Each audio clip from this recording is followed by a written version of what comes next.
Noticiero Venevisión. En este momento vamos a iniciar una conversación con Ramón Guillermo Aveledo, profesor universitario, además con amplia experiencia en el mundo político de Venezuela, y vamos a conversar sobre temas de actualidad. Muchísimas gracias, Ramón Guillermo Aveledo, por aceptar esta conversación. Muchas gracias a ti por la invitación. Es interesante conocer de primera mano cuál es la posición que tiene Ramón Guillermo Aveledo acerca de la nueva realidad que hay en Venezuela. Pareciera que la oposición venezolana nuevamente está en una encrucijada en el tema electoral en cuanto a participar o no en un nuevo proceso que ha sido convocado a partir de la selección de un nuevo tribunal a través de la figura del Tribunal Supremo de Justicia. ¿Cómo calibra esta nueva realidad para la política nacional?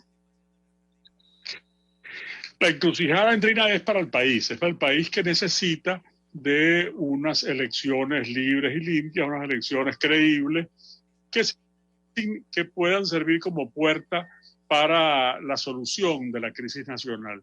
Es verdad que con una elección no se resuelve la crisis nacional, pero evidentemente contribuirá a la canalización institucional de la misma. Ese camino, que es un camino difícil, que es un camino que varias veces se ha cerrado, ese camino parecía relativamente abierto, con dificultades, siempre con acechanzas, hasta hace algunos días. ¿Por qué? Porque estaban conversando en el Comité de Postulaciones Electorales de la Asamblea Nacional, porque había el acuerdo suscrito por el ministro de Salud y el coordinador de la Comisión de Salud de la Asamblea de cooperación sobre el coronavirus, porque hubo un documento, me parece muy importante, de Primera Justicia, ese partido opositor, para presentar un camino de conciliación, de entendimiento práctico para buscar soluciones a la crisis y a los problemas de los venezolanos. Eso, con estas decisiones recientes, la decisión de designar unilateralmente el Consejo Electoral, la decisión relativo a Acción Democrática y al propio Primera Justicia y las amenazas a otros partidos, las decisiones ya no judiciales sino ejecutivas con relación a periodistas.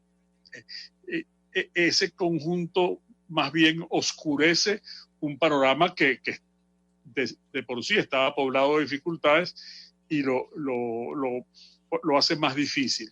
Y esas dificultades no son una buena noticia para Venezuela y exigirán desde luego un mayor ejercicio de responsabilidad y de imaginación por parte de la dirigencia política.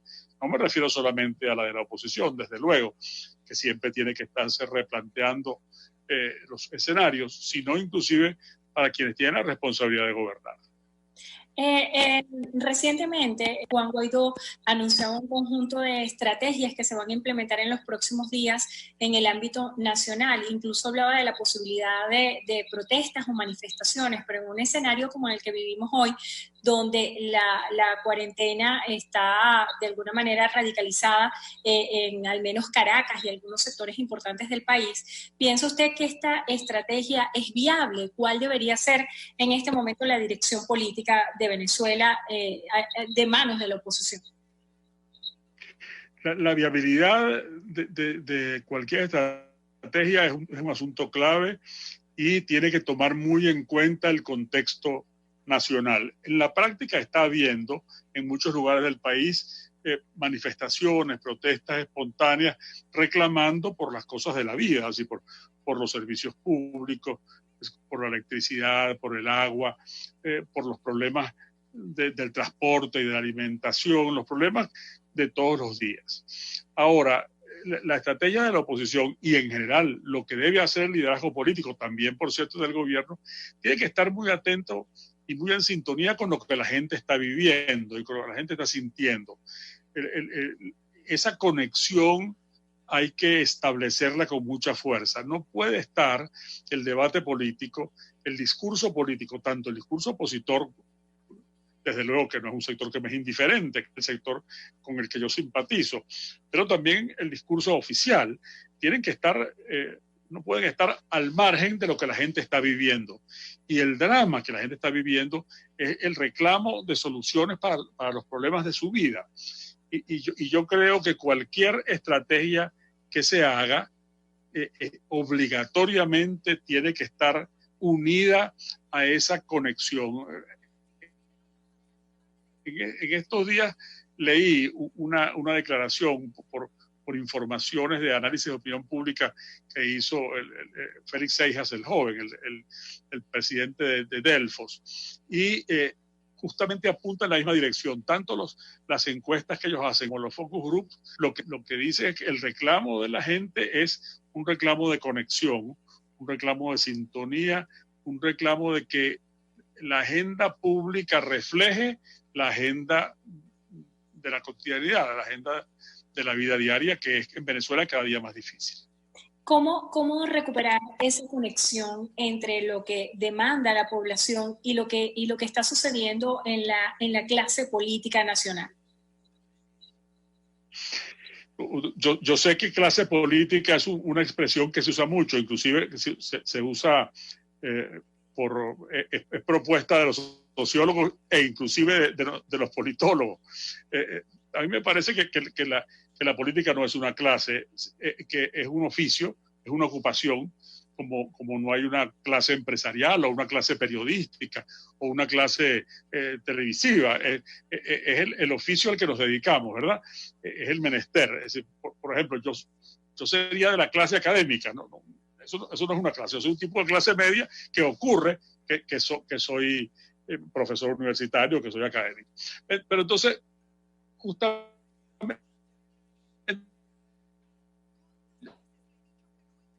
¿por qué digo eso? No porque es un lenguaje perfectamente reconocido y usar, sino porque justamente lo que quiero subrayar es que tiene que haber todo lo que separe al sector de la dirigencia, al liderazgo del país, del grueso del país, es inconveniente para los problemas se solucionen. Pero tenemos un equipo en el gobierno, un grupo en el poder.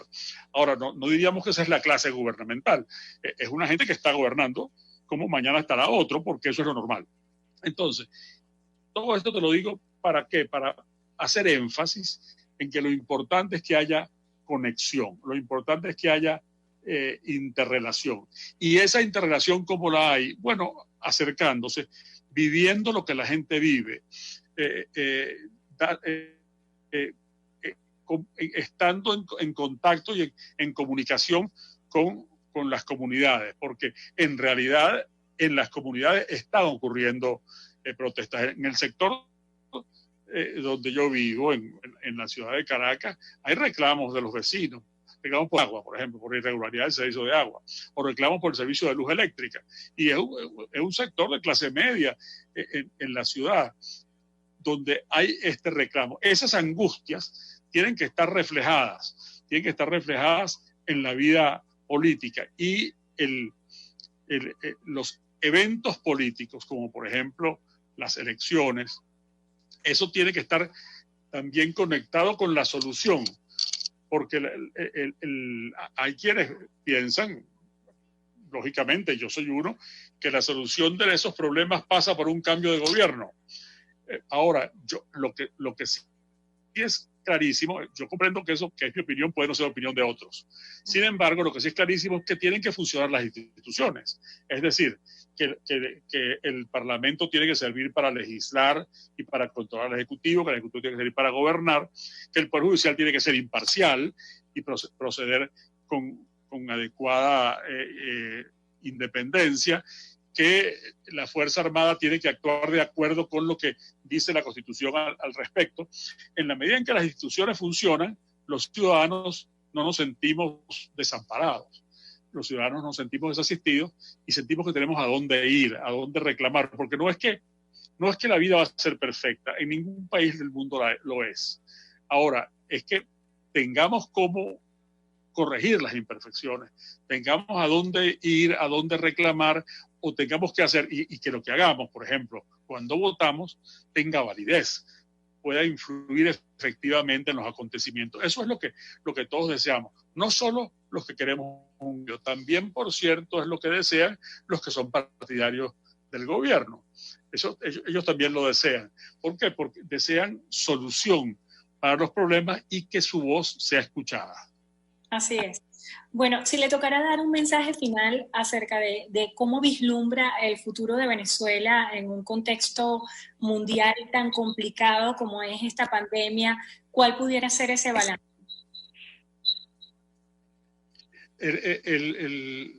Al decirme el contexto mundial, te agradezco mucho porque hay que verlo así. Este es el mundo globalizado, es el mundo en el que vivimos.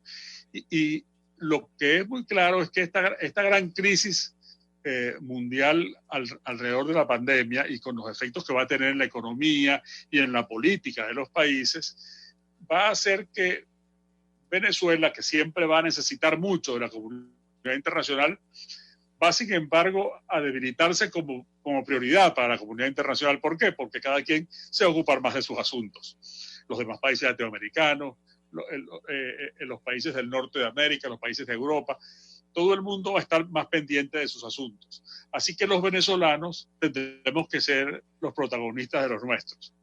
Y si bien cualquier solución de Venezuela va a requerir de la comunidad internacional de mucha ayuda, de mucho apoyo, el protagonismo siempre va a ser de los venezolanos. Y yo creo que ese es el mensaje que yo siento también para mí. Es decir, el protagonista de mi destino soy yo, somos los venezolanos protagonistas del destino de Venezuela y en nuestras manos está, con grandes dificultades, pero en nuestras manos está resolver nuestros problemas. Qué gran mensaje. La responsabilidad está en nuestras manos, sea cual sea la solución que todos en conjunto queremos para Venezuela. Muchísimas gracias a Ramón Guillermo Oviedo por estar con nosotros en Entrevista Venevisión y gracias a ustedes también. Será hasta la próxima. Muchísimas gracias.